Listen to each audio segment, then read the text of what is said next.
Welcome to another episode of Threads of Enlightenment. As usual, I want to take the time to welcome our guests, and they are coming with several things that I deem very, very expensive.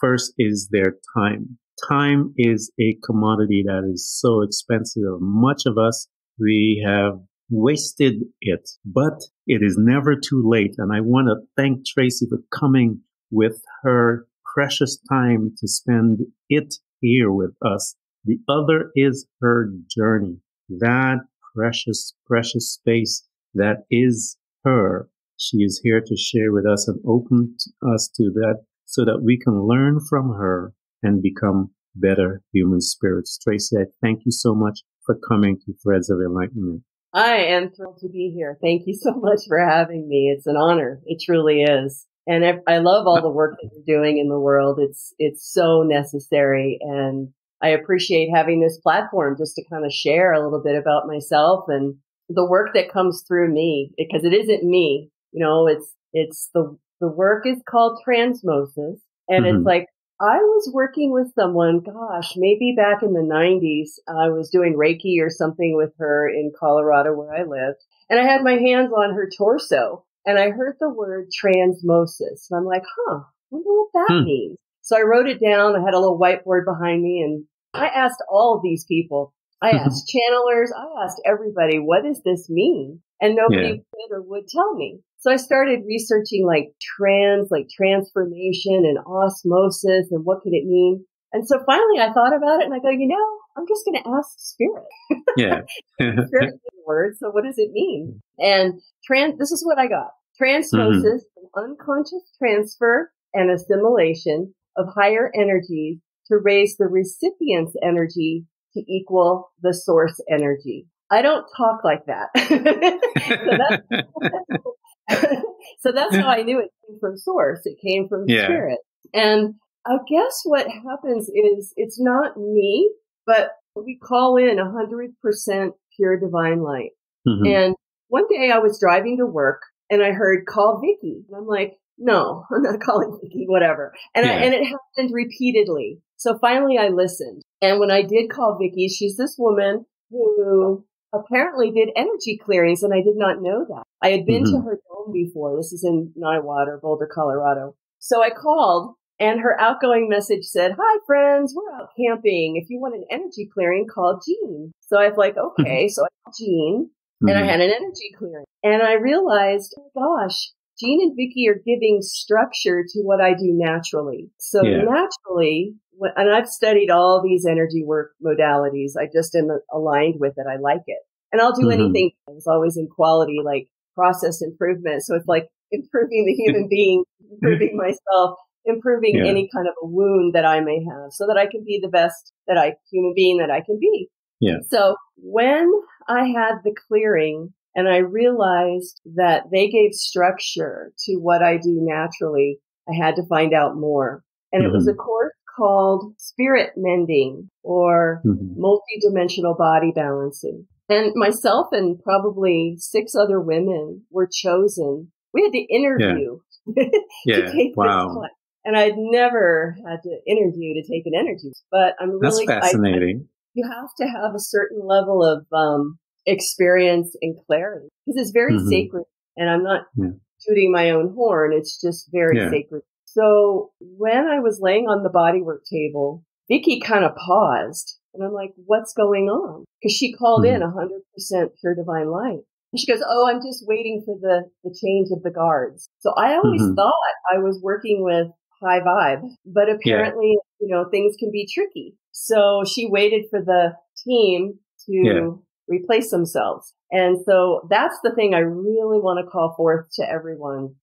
Even if you think it or have the intention, our spoken word is so powerful. So just by stating, I call in 100% pure divine light, and I ask for my highest and greatest good to be done for myself and for all concerned. Because it's all one thing, and it's not just about you, but, you want how can you be of the greatest service to the whole? That's pretty much what we're here to do, is to be the local representatives of the divine and act like it, and do everything to be what we really are, divine human beings. So that is awesome. Yeah. I love that information because I wanted to know, how did you get that? I had a similar experience when I was in my meditation and prayer and time, and I got this phrase and I wrote it down, the blueprint of faith. And I was like, blueprint of faith?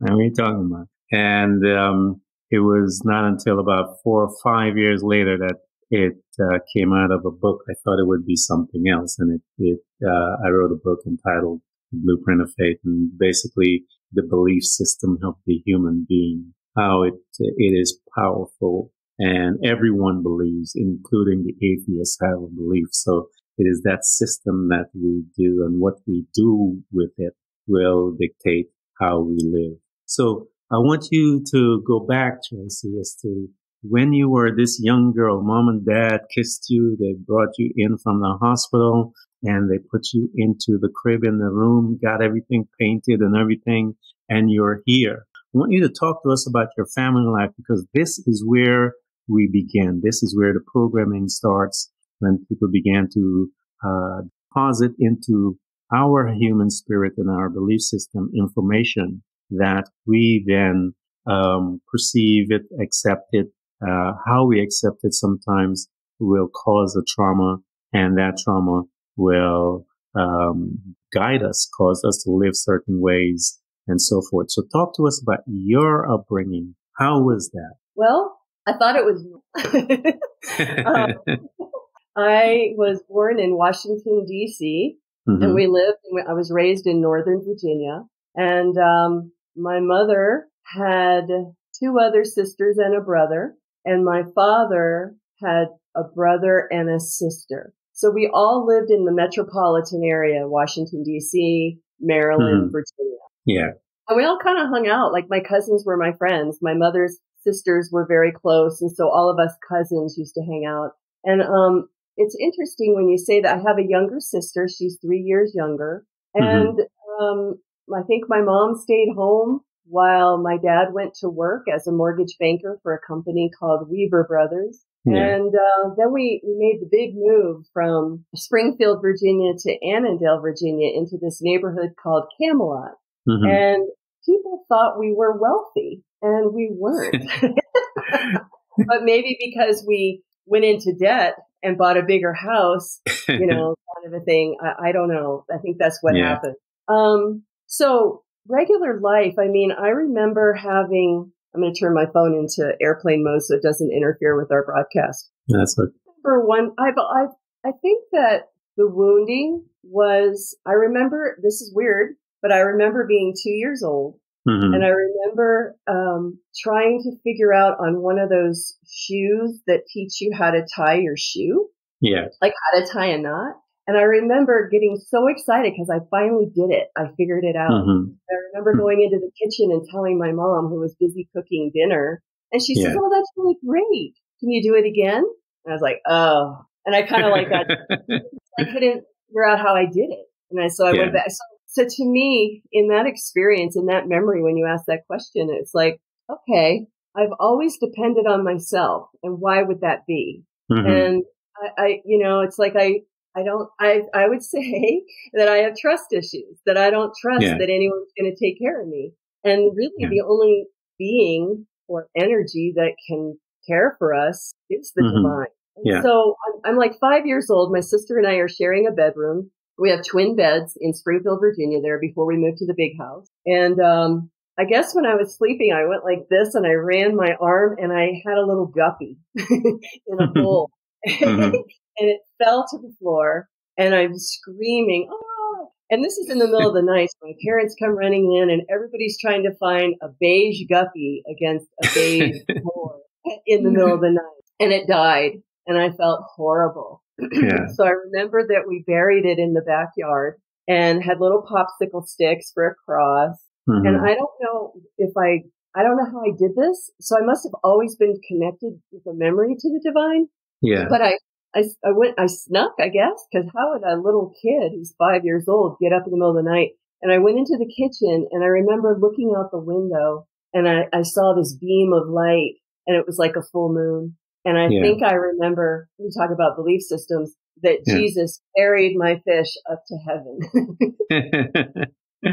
That's a beautiful picture, though, I think, for a young girl to see that and to have an experience in that. So you mentioned something that is interesting to me, where you said you had to fend for yourself, or you feel that you had. Where did you get that from, Tracy? Where did you think you picked that up from? Because that is a powerful thing to say at a young age that you sense. But what was it that maybe in your recollection that caused you to bring that into your space? You know, I think my parents did the best that they could, but I don't think that they knew just how sensitive I was. Yeah. And so if I were to need something, support, not physically, I mean emotionally or spiritually or mentally or something, I think if you keep trying to get something, blood from a turnip, and it doesn't come, you learn to rely on yourself in your inner life. And I would have experiences where I saw a puppet or something. In Virginia, it was very warm and humid. And so at night, the window was open just a little bit.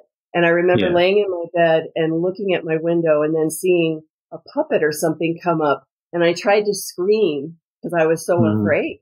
And no sound would come out. So then my mom or somebody would come in to console me, but it didn't work. I couldn't express what I was witnessing. I couldn't talk because I was so afraid. But there was, I think, and I don't recall for sure, but I think that I basically kind of gave up and just concluded that they don't get me. I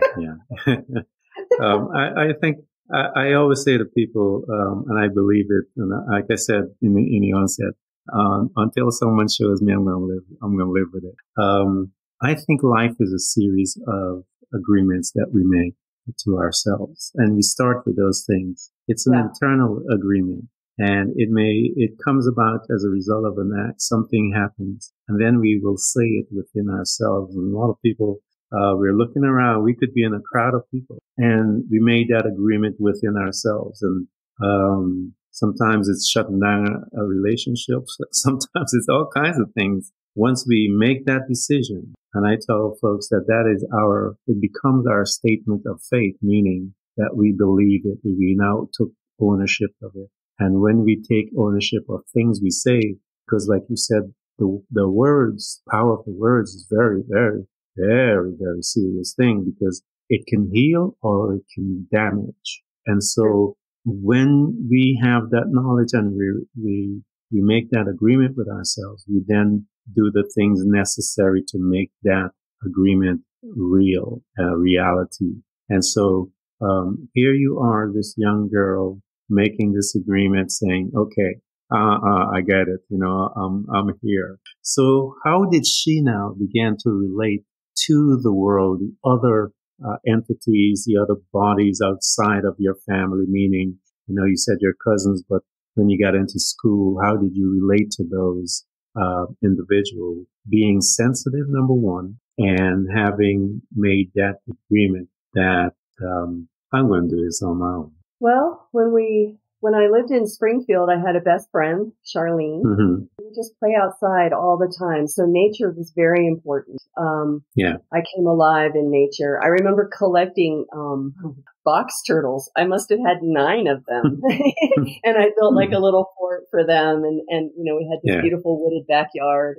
And so playing in nature is huge for me. And then we moved to I call it the big house, and I don't mean it like prison or any of that. And it was in Annandale, Virginia, and there were 4 other women, girls, that we all became really good friends. So we were called the Camelot, and we would hang out. And so I think that through school, through riding the bus, through a tornado hitting our school, you get close through those experiences of just communing and talking, playing crazy eights with cards after school, and just learning about life, learning about boys, learning about social, who's in, who's out, all of that weirdness that happens in growing up. I had some really good friends. I had a dear friend, Barbara, and her older sisters. They kind of became my surrogate family. Yeah. And really loved me and supported me. And not that my parents didn't, but I was the oldest, and I don't know. I stayed away from the house. I did. I love my parents, and they're off the planet now.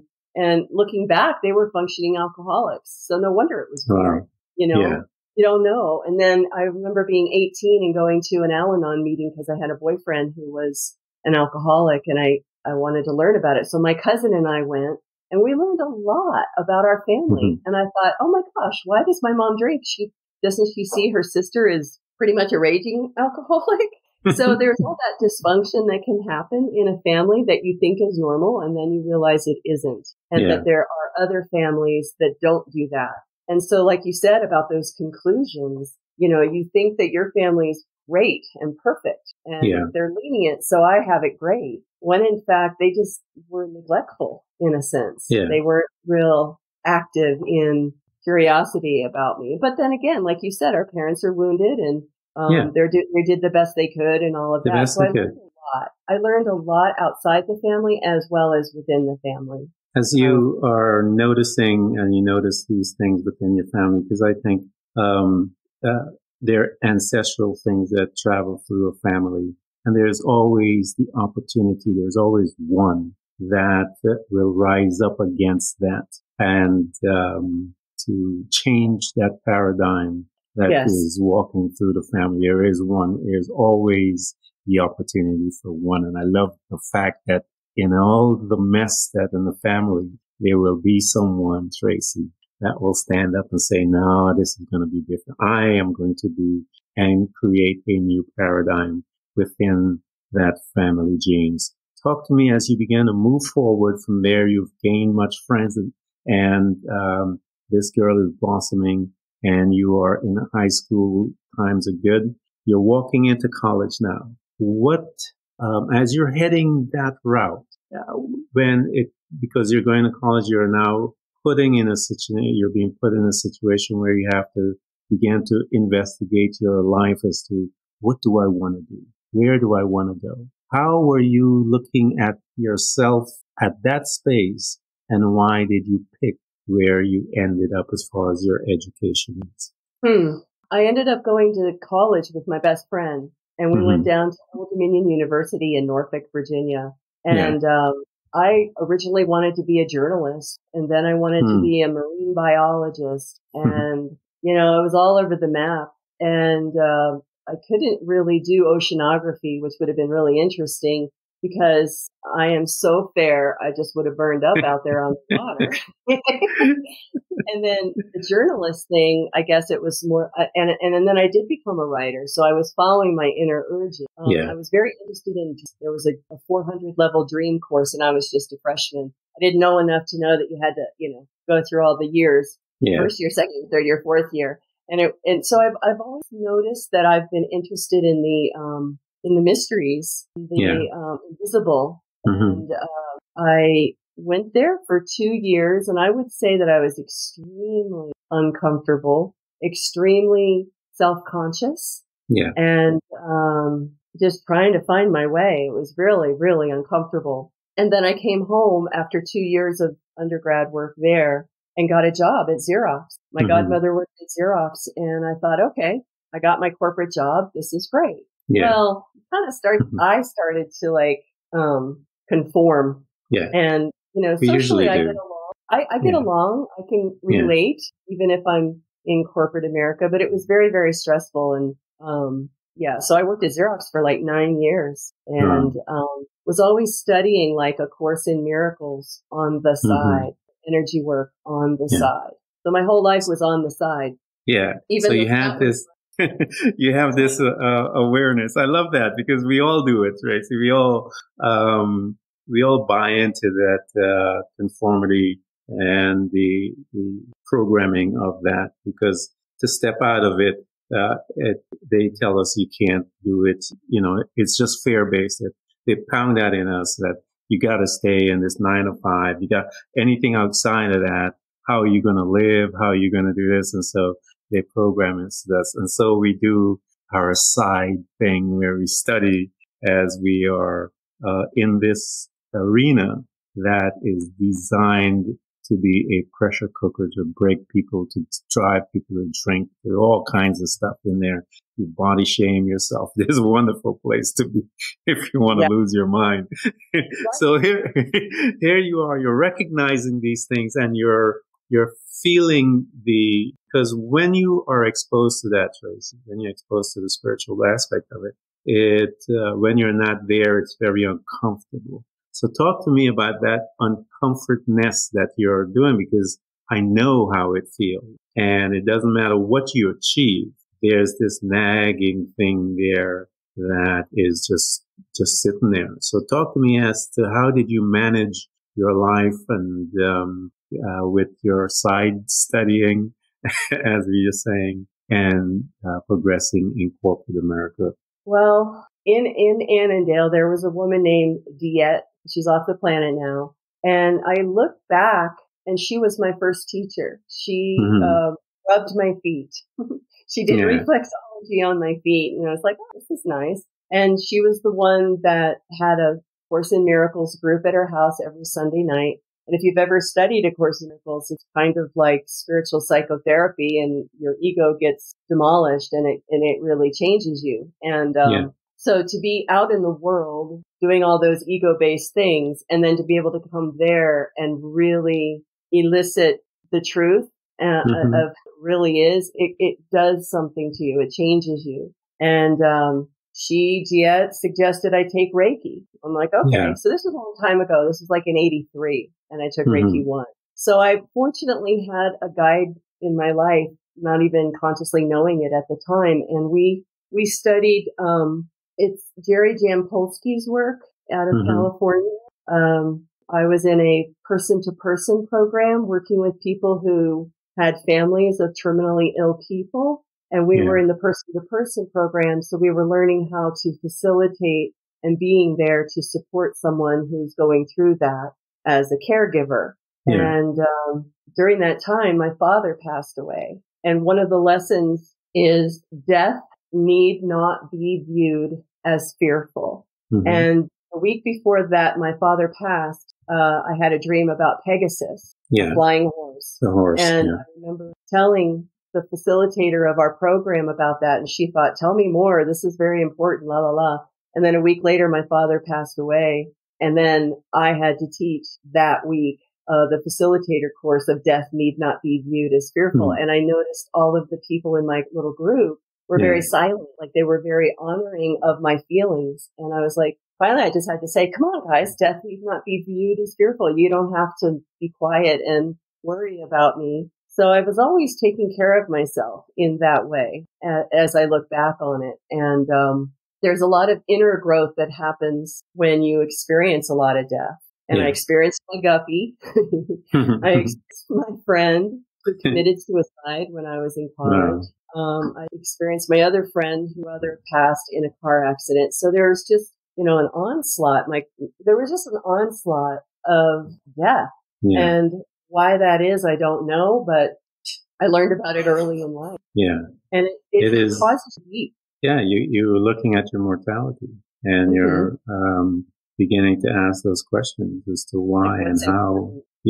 And it is a necessary process. I think in our Western civilization, we use and utilize death as something really, as you said, it just upsetting and all that stuff. In certain cultures, no, it's differently. They use that as a celebration. And I think if we understand that, then life would be much easier. Of course, you miss that person because we had a human experience with them. But in the sense of all things, when you look at the purity of it, they are free from this body that keeps them legal in this planet. And they are now free to go and experience other dimensions and so forth. And so that is the beauty about it when you look at it from that aspect versus just from the body part of it. So talk to us as you begin to experience these things, because these are serious things.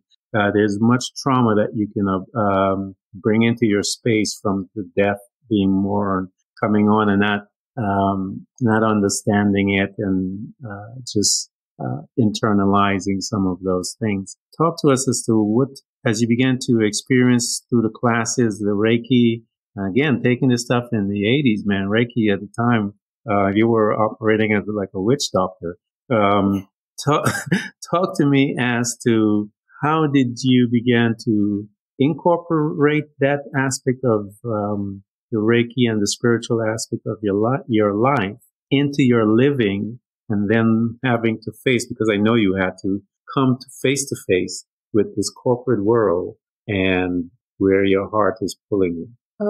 I recall my best friend and her children came to visit us in Denver, Colorado, and we had one of those minivans. And when you close the side door, it slides, and her son's fingers were in the door. And I remember, okay, everybody, let's just do Reiki right now on Tommy's hand. And we all did it. And I saw her older son just like, he's Catholic, and he was like bowing and praying, and it was just so beautiful. And do you know that her son did not have a problem with his hands? Because we did it instantly. Yeah. So that wasn't in corporate America. But one time I remember being in corporate America and kind of feeling not chastised, but yelled at in a sense, energetically. And I just started, chanting Q, for example, H-U, which is like an ancient name for God. And I remember just thinking it, and it just like chills you right out. And it didn't bother me anymore. So whenever I was stressed out driving to work, I would sing that and try it. So I studied with so many people like Dr. Master Shah, and singing songs and understanding light language or soul language. Dr. Shah used to say, I went to this, it was in Arizona, and it was for a weekend, and it was, what was it called? Soul Power, or it was a weekend to become enlightened or something. I'm like, let's go. So my girlfriend Vicky and I went, and Master Shah would say, okay, Spirit gave him, God gave him a phone number, or so he thought. And it's in Mandarin, so forgive me if I botch it, but it's like Sen San Julio Ba Ya Wu. And it's like all these numbers, and if you keep saying them over and over again really fast, all of a sudden your light language or your soul language comes out. And I remember being at that little weekend seminar and standing up on his short little stage, and he was standing in front of me, and there's a few people in the, I don't know, 25, 30 maybe people in the hotel room taking this workshop. And I remember doing San San Julio Ba Ya Wu, and then I just started speaking in tongues or light language, soul power just started coming out. And Master Shah actually was like giggling at me, I'm like, what did I say? I must have said something that was really funny. I remember having that thought. I don't even know what it was. Sense of humor is huge. My life, I've been serious my entire life. So when I'm in corporate America, it's very serious. And I would be at my computer and I'm typing, and all of a sudden I realize, oh my gosh, I'm out of the present moment because I'm so focused in the outer world. And I would have to just recenter myself so that I could be present and still be in the world, but also be connected to my inner world where the juice is. I understand totally what you're talking about because I've been there, and I had to come to a space where I had to disconnect from the corporate world. And it was really interesting what caused me. And I always tell people, we drift until. And my until was when I went into the hospital. I got sick and I went into the hospital, and they told me that I almost died. And my body was sepsis and so forth. And so when I was in ICU for about a week and a half and so forth, when I woke up and came out of there, I started investigating my life and looking at myself and said, what am I doing? I know better than this. And that was my catalyst that caused me to disconnect 100% and began the journey, they call it in the Christian faith, walking by faith. And so I decided to say, okay, I don't see all of the answers. I don't see all of the finances, and I had some saved and all that stuff, but I'm looking further out. And I said, I don't see all of it. But I'll tell you what, I'm going to do what I feel is a part of what I must do. And I went through my journey to learn who I am and to learn to accept myself and all of that. But I was still lingering there. But that uneasiness I was the type of person that I needed something like this to get me out, because I was a single dad and had to provide for my kids, and you put your face down and you focus, and that was it.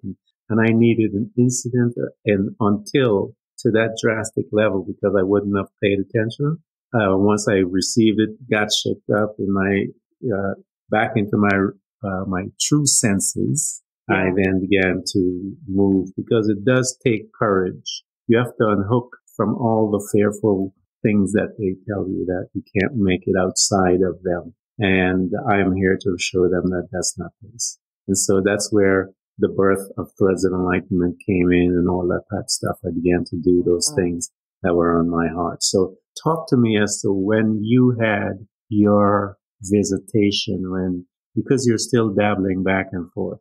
How did you say, no, this is the principles that I've learned so far, and I needed to put them down so that I can help others to come out of their space?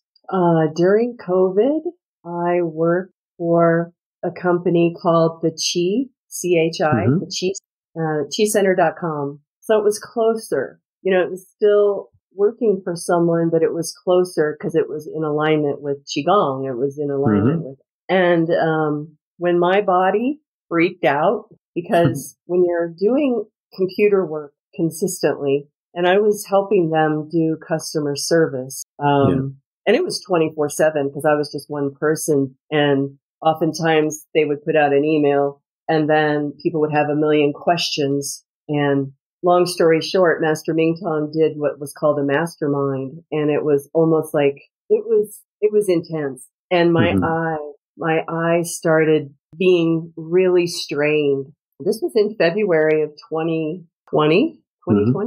No, 2021. 29. And when my body broke down, and I was like, I have to not do this anymore. Even if I bought those blue glasses, and all of it, I decided, okay, I'm old enough, security and everything, that I could start applying to take early retirement through Social Security. Yeah. So I gave 8 weeks notice, and April 1, 2021 was like, I'm on my own. I'm doing this full time, and had a business coach and everything. And she's like, you need to get in front of other people's audiences. Well, I'm honestly extremely shy.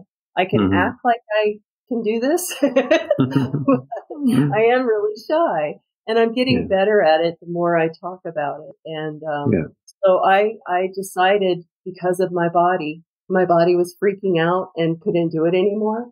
So I went ahead and gave my notice and took the plunge and trusted. And that's huge. It's just to trust. That's it. Yeah. And I've always done this on the side, but now the side became the whole. Yeah, I know I know exactly what you're talking about.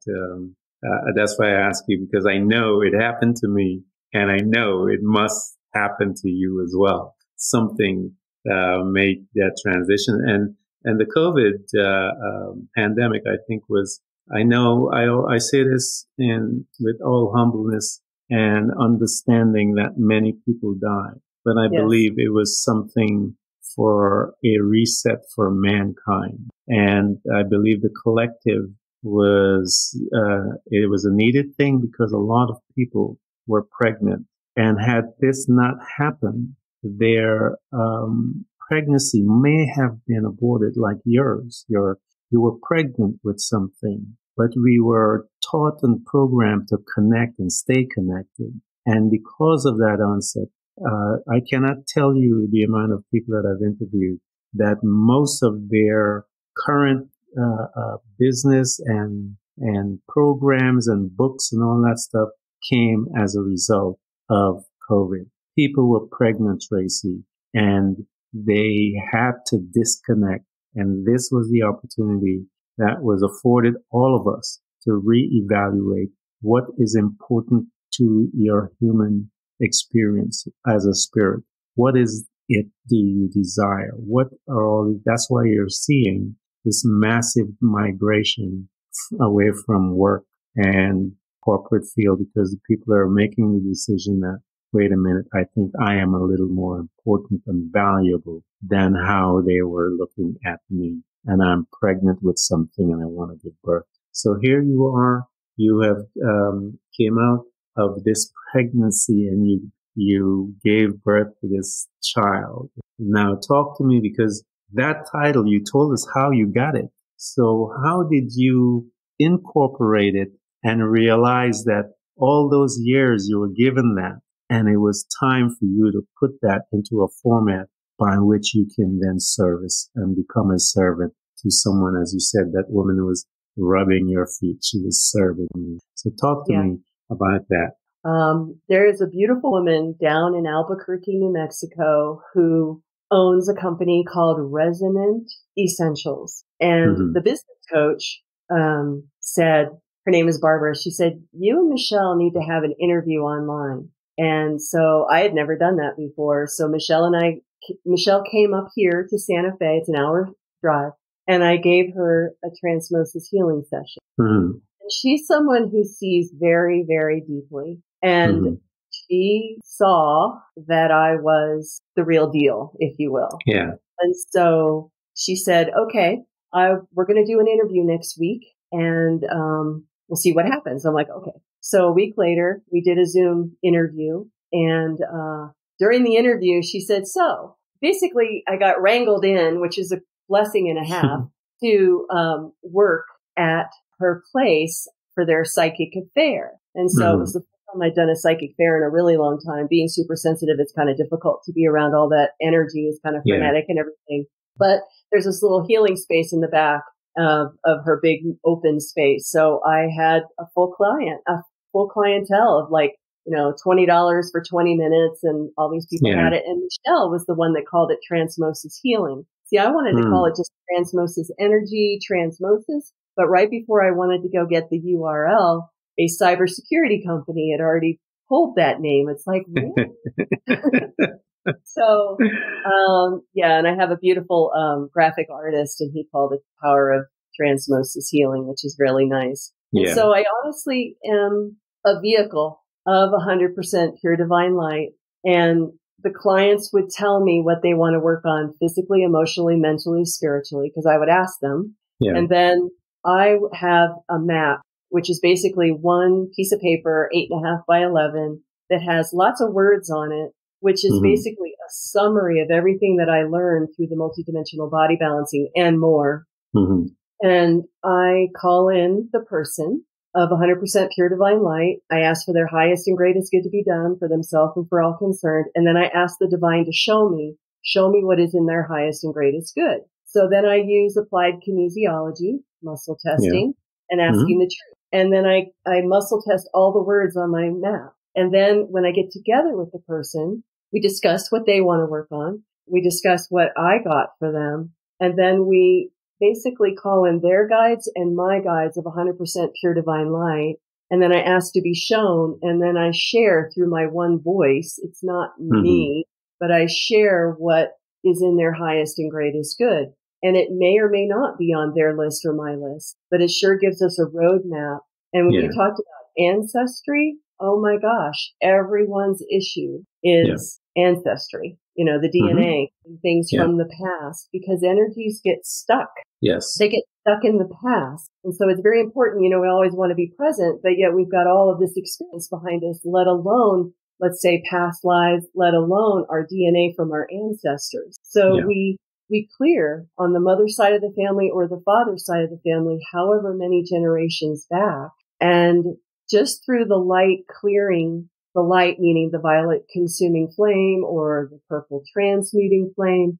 And once you clear something out with these phrases and with the divine guidance of what to say and what to do, we can clear up a lot of space. And then the universe has an opening. And it's like, wait, I don't want anything negative or dark or something to fill that up. So we heal and seal everything with liquid golden light. Yeah. And then wounds look like counterclockwise spirals going into the body.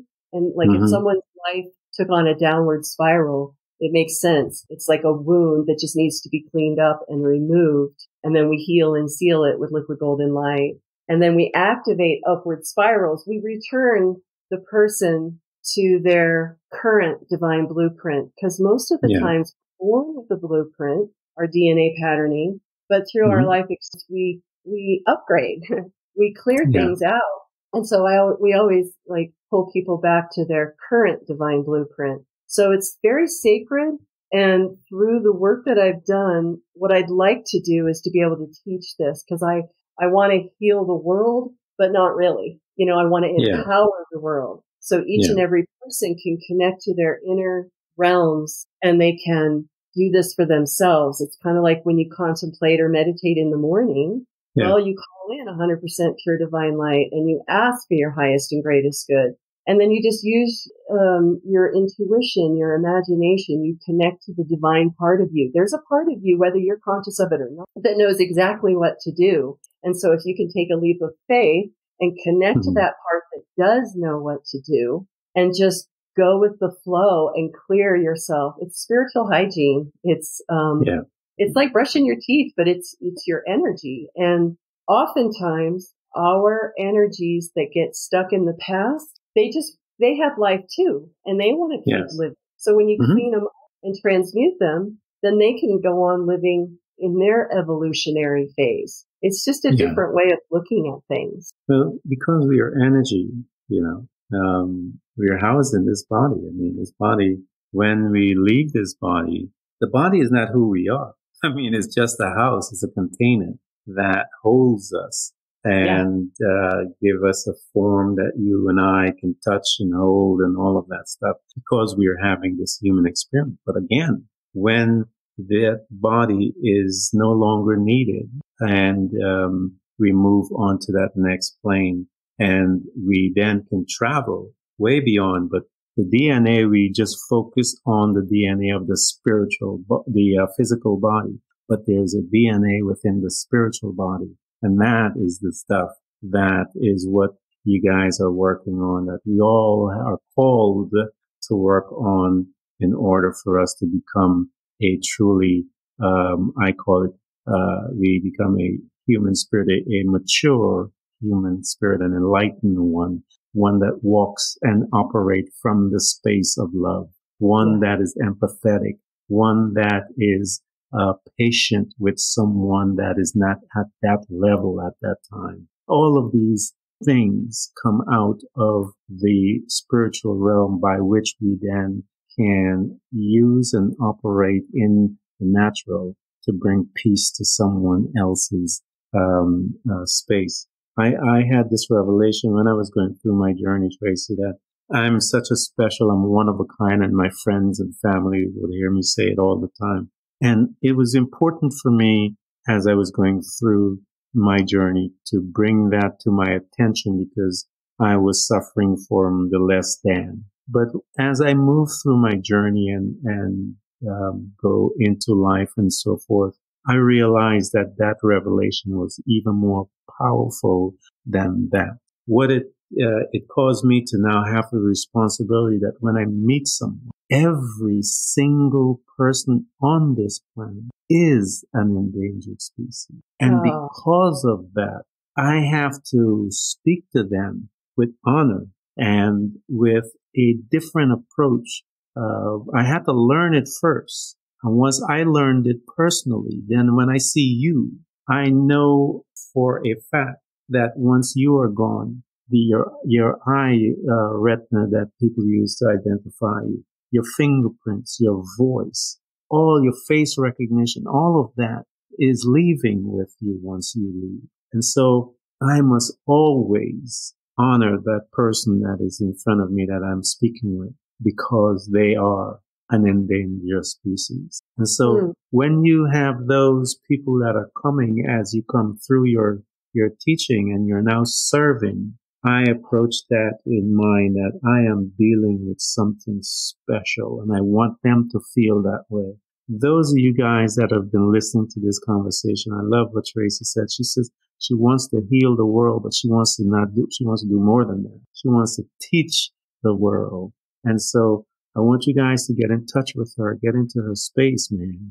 Get some of that juice, that insight that she talks about, so that you can put some flavor into your life. And I tell people, one-dimensional people are boring. And unless you come into your spiritual knowledge, you're one-dimensional. And when you are exposed to that spiritual aspect of yourself, man, life becomes sweet. That's where living is, because you're now living from your gift that you have discovered through your journey. And as you walk through your living, that gift will then sustain you, and you live from and out of that space. Tracy, I want to thank you for coming to Threads of Enlightenment. This has been a beautiful conversation. Yes, thank you so much for having me. I totally enjoyed connecting with you. I love your energy. Thank you.